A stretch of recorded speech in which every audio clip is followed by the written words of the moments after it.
সরকার পরিচালনার অংশ হতে চান বিএনপির দীর্ঘদিনের জোট সঙ্গী শরিক দলগুলোর নেতারা। সরকার গঠনের 5 মাস পর প্রধানমন্ত্রীর সাথে বৈঠক করেছেন তারা।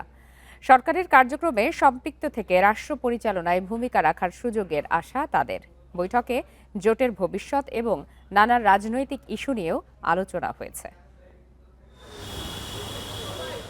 দীর্ঘদিন ফ্যাসিবাদ বিরোধী আন্দোলনে বিএনপির সাথে রাজপথে ছিল একাধিক দল। তাদের কেউ কেউ ধানের শীষ প্রতীকে নির্বাচনও করেছেন। সরকার গঠনের 5 মাস পর এবারই প্রধানমন্ত্রীর আমন্ত্রণে বৈঠকে বসেন শরিক দলের নেতারা। জনগণের সমর্থন বিএনপির সাথে আছে, জনগণের সমর্থন বিএনপি সহ সকল যুগপৎ আন্দোলনে আমরা যারা শরিকরা ছিলাম আমাদের সকলের সাথে জনগণের সমর্থন আছে।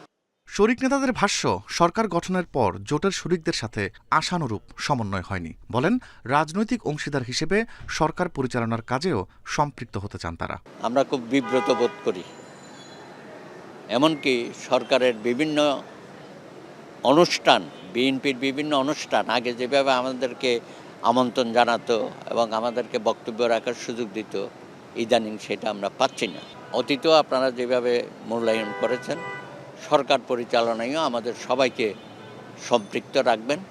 শরিক নেতাদের কণ্ঠে ছিল আশাবাদের সুর। তাদের বিশ্বাস, জোট শরিকদের সাথে নিয়েই আগামীতে রাজনৈতিক ও প্রশাসনিক কার্যক্রম এগিয়ে নেবে সরকার।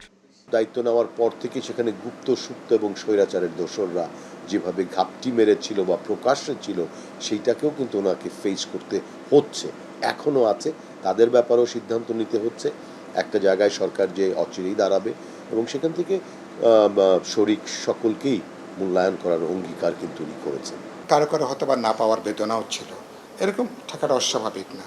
তিনি চেষ্টা করেছেন সবাইকে আস্থার মধ্যে নিয়ে একটা আলাপ আলোচনা করে আন্দোলনের যে ঐক্যটা ছিল নতুন প্রেক্ষিতে এখন গোটা একটা গণতান্ত্রিক রূপান্তরে দেশ পুনর্গঠনের এই ট্রানজিশনে কীভাবে সবাই মিলে ভূমিকা পালন করতে পারেন, এই ব্যাপারে তিনি আন্তরিকভাবে তিনি বক্তব্য রেখেছেন।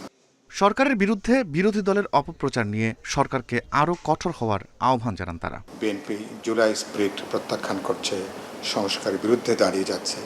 এই অপপ্রচারগুলো বিএনপি যথাযথভাবে ঠিক মোকাবেলা করতে পারছে না। রিফাত শিশির, ইন্ডিপেন্ডেন্ট নিউজ, ঢাকা।